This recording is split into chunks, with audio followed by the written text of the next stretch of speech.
Friends, उधार शब्द तो आप सबने सुना ही होगा। हर दिन आपको भी बैंक से लोन लेने के फोन आते होंगे। जितना ये लेने में आसान है, चुकाने में उतना ही मुश्किल। ये है 15 लाख रुपए। चाहे तो आप इन्हें उधार ले सकते हैं क्योंकि ये काफी इजीली अवेलेबल है। तो मान लीजिए आप इसे ले लेते हैं एक डैशिंग गाड़ी खरीदने के लिए। 10 सालों में इंटरेस्ट के साथ आपको मुझे लौटाने हैं 30 लाख रुपए, ना कि 15 लाख रुपए। तो प्रॉब्लम शुरू होती है अब, क्योंकि गाड़ी और घर कुछ कमाकर तो देते नहीं, तो 15 के 30 लाख आप कहां से लौटाएंगे। कर्ज ना चुकाने की हालत में आप अपनी गाड़ी के साथ अपनी प्रॉपर्टी का भी कुछ हिस्सा खो देते हैं। This is how debt works. दोस्तों, आज इस वीडियो में हम बात करने वाले हैं एक ऐसे ऋणी के बारे में जो आपको आईफोन खरीदने के लिए उधार तो देता है, लेकिन ना चुकाने की हालत में आपकी किडनी भी छीन लेता है।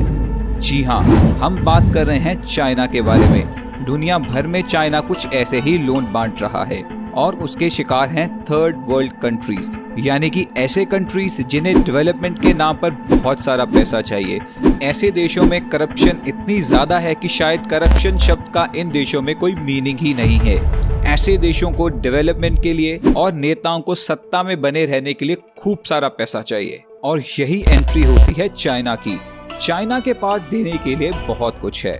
लोन तो IMF के साथ साथ और भी डेवलप्ड देश देते हैं, लेकिन चाइना का लोन कुछ खास है। पहली खासियत, ये आता है बिना रोक टोक के। जितना चाहिए उतना लो, नहीं भी लौटा सकते तो भी ले लो। क्योंकि इंटरेस्टिंग थिंग इज, चाइना को अपना पैसा वापस चाहिए ही नहीं, उसे तो चाहिए वर्ल्ड इकोनॉमी को कंट्रोल करने के लिए ऐसे देशों का control of the land, sea ports and military bases. Chinese loan की दूसरी इंपॉर्टेंट खासियत ये है कि जिस डेवलपमेंट प्रोजेक्ट के लिए चाइना लोन देता है, उसके मैक्सिमम टेंडर चाइनीज कंपनी के पास ही जाते हैं और सामान भी चाइना से ही इंपोर्ट होता है। अब बात करते हैं कि कौन कौन से देश चाइनीज ट्रैप में ऑलरेडी फंस चुके हैं और बाहर निकलने के लिए तड़प रहे हैं। सबसे पहले बात करते हैं श्रीलंका के बारे में। 2010 में श्रीलंका ने चाइना से हैम्बनटोटा में एक विशाल पोर्ट के निर्माण के लिए $1.5 बिलियन का लोन लिया at very high interest rate of 6.3%। Shocking thing is, इतना विशाल लोन लेकर बनाए गए पोर्ट में कोई शिपिंग ट्रैफिक है ही नहीं, अगर है तो ना के बराबर। तो लोन चुकाएंगे कहां से। तो बदले में श्रीलंका को यह पोर्ट चाइना के पास 99 सालों के लिए गिरवी रखना पड़ा, और वही तो चाइना चाहता था। एक तो लैंड पे कंट्रोल, जो चाइना यूज करेगा अपना कारोबार बढ़ाने के लिए। दूसरा, it can use this port for military purpose against India. और इंटरेस्टिंगली, पोर्ट निर्माण के लिए मैक्सिमम टेंडर्स भी चाइनीज कंपनी के ही पास थे। More shocking news is, Sri Lanka China से एक और $1 बिलियन का लोन लेने की तैयारी में है फॉर इट्स हाईवे प्रोजेक्ट्स। अगर श्रीलंका ऐसा करता है तो उसका debt to GDP ratio nearly 78% हो जाएगा, जो कि श्रीलंका के लिए चुकाना लगभग नामुमकिन होगा। हैम्बनटोटा पोर्ट हाथ से गंवाने के बाद और इकोनॉमी को हाथ से जाते देख श्रीलंका ने फाइनली IMF के दरवाजे खटखटाए। पॉलिटिकल अनस्टेबिलिटी के कारण श्रीलंका को IMF से लोन मिलने में भी देरी हो रही है।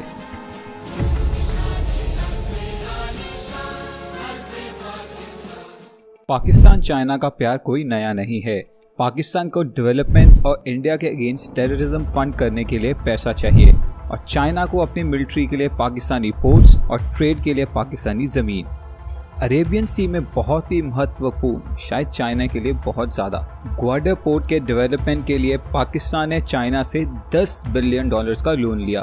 क्योंकि पाकिस्तान ये जानता है कि वो इतना भारी लोन चुका नहीं सकता, तो लोन के बदले में पोर्ट का मैनेजमेंट 40 साल के लिए चाइनीज़ कंपनी को सौंप दिया गया, जिसे चाइना मिलिट्री एस्टैब्लिशमेंट के लिए और पाकिस्तान के क्रॉस ट्रेड के लिए इस्तेमाल कर सकता है, जो इंडिया के लिए काफ़ी चिंताजनक मामला है। आपको एक बहुत ही खास बात बता दें कि इस पोर्ट पे चाइना की बहुत समय से नज़र थी, क्योंकि ये चाइना के ambitious project one belt one road के लिए बहुत ही महत्वपूर्ण है, जो रूट चाइना को यूरोप से होते हुए अफ्रीका तक पहुंचाता है। इस रूट के जरिए चाइना दुनिया के अनएक्सप्लोर्ड एरियाज तक अपना ट्रेड लेकर जाना चाहता है, और ग्वाडर पोर्ट इस रूट का बहुत ही महत्वपूर्ण हिस्सा है। यही है चाइना का पुराना खेल, कर्ज में फंसाओ और ज़मीन पे कब्जा पाओ। चाइना ने पाकिस्तान को किस कदर अपने कर्ज में फंसा कर रखा है, उसके लिए आपको जाना ये भी ज़रूरी है कि कराची न्यूक्लियर पावर प्लांट्स के लिए और डेवलपमेंट के नाम पर पाकिस्तान ने चाइना से लगभग $6 बिलियन का शॉर्ट टर्म भी लिया है। रिपोर्ट के अकॉर्डिंग पाकिस्तान इन सब लोन्स पे काफ़ी हैवी इंटरेस्ट चुका रहा है।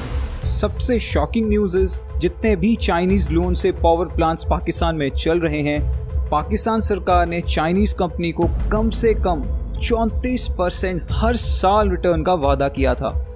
5 या 10 साल के लिए नहीं बल्कि 30 साल के लिए, यानी कि चाइनीज कंपनी के लिए $100 पर लगभग $1000 का मुनाफा। आज पाकिस्तान इतने कर्ज में है कि वो चाइनीज लोन उतारने के लिए IMF के दरवाजे खटखटा रहा है। शायद आपने इस देश का नाम भी सुना ना हो। इस यूरोपियन देश का साइज गोवा से लगभग 3 गुना बड़ा है और पॉपुलेशन 1/3 से भी कम। ये एकमात्र यूरोपियन देश है जिसके अंदर कोई भी हाईवे नहीं है, क्योंकि इसकी ज्योग्राफी ही कुछ ऐसी है। पहाड़ों और वैलीज को काट के हाईवे बनाने में आने वाली cost is too big for this small country. और यही एंट्री होती है चाइना की। ये जानते हुए भी कि मॉन्टीनीग्रो कभी भी चाइना का लोन नहीं उतार पाएगा, चाइना ने फिर भी मॉन्टीनीग्रो के पास 160 किलोमीटर लंबा हाईवे बनाने का ऑफर रखा, जो लंबे लंबे ब्रिजेस की सहायता से बहुत ही मुश्किल पहाड़ियों और वैली से होते हुए गुजरेगा। इसके लिए चाइना ने मॉन्टीनीग्रो के पास $950 मिलियन का लोन का प्रस्ताव रखा। $950 million highway for the population of just 1/3 that of Goa. Thanks to corruption highway का कंस्ट्रक्शन शुरू हो चुका है and without any surprise 70% workers working on this highway are Chinese. अभी हाईवे कुछ ही कंप्लीट हुआ है। मॉन्टीनीग्रो को $1.2 बिलियन और चाहिए टू कंप्लीट दिस हाईवे। और यही मज़ेदार चीज़ है चाइनीज डेट ट्रैप की, क्योंकि अब हाथ में कुछ भी नहीं तो उनके पीएम चाइना के साथ हर तरह का कॉपरेशन करने के लिए तैयार हैं, और वही चाइना को चाहिए था। Now the land indirectly belongs to China for any type of military and trade purpose.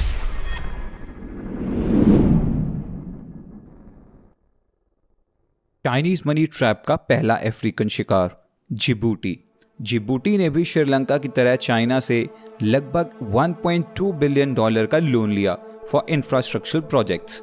Loan लिया नहीं बल्कि दिया गया। According to China it's win win situation for both the countries. Win win तो आप समझ ही गए होंगे। लोन चुका दिया तो China gets employment and interest, so China wins. अगर लोन नहीं भी चुका पाए तो चाइना को मिलेंगे इंपॉर्टेंट लोकेशंस पे कब्जा, चाइना अगेन विंस, सो विन विन। इस लोन की वजह से जिबूटी का डेट टू जीडीपी रेशियो पहुंचा लगभग 88%, जिसे चुकाना जिबूटी के बस की बात बिल्कुल भी नहीं थी। बदले में चाइना को मिला अपना पहला out of China military base, जो अमेरिकन मिलिट्री बेस के काफ़ी करीब है।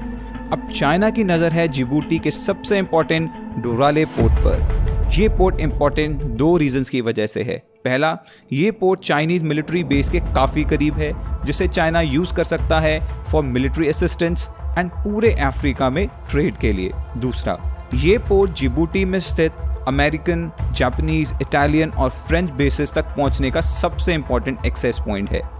अगर चाइना को पोर्ट का कंट्रोल मिल जाता है, जिसके चांसेस काफ़ी ज़्यादा हैं, तो ये अमेरिका के लिए काफ़ी चिंताजनक होगा और चाइना के लिए काफ़ी फ़ायदे का सौदा। जिबूटी तो बस चाइनीज़ अफ्रीकन कहानी की शुरुआत है। जिबूटी के बाद चाइना एक एक कर बहुत से गरीब और करप्ट अफ्रीकन देशों को अपने मनी ट्रैप में फंसाने के प्रोसेस में जुटा हुआ है, जिनमें शामिल हैं Sudan, Republic of Congo, Kenya, Uganda, Rwanda और बहुत से अफ्रीकन देश। सूडान को मिला $60 बिलियन चाइनीज अफ्रीकन एड का सबसे बड़ा share for so called Chinese development projects. इस एड का सूडान को क्या फ़ायदा होगा ये कहना मुश्किल है, but China got a very nice deal. Sudan को चाइना के $6.2 बिलियन चुकाने हैं, जो उसके बस की बात बिल्कुल भी नहीं है। बदले में मिला चाइना को control of 75% of countries oil industry. So interesting, win win situation. अगर इन सब कड़ियों को अगर जोड़ कर देखें तो सामने आती है Chinese belt and road initiative की असली तस्वीर to gain control of entire Asia, Europe and Africa. Chinese money trap का बहुत बड़ा और मजबूत फुटप्रिंट। अगर आपको आज का वीडियो अच्छा लगा तो kindly subscribe to our channel. Looking forward for your support.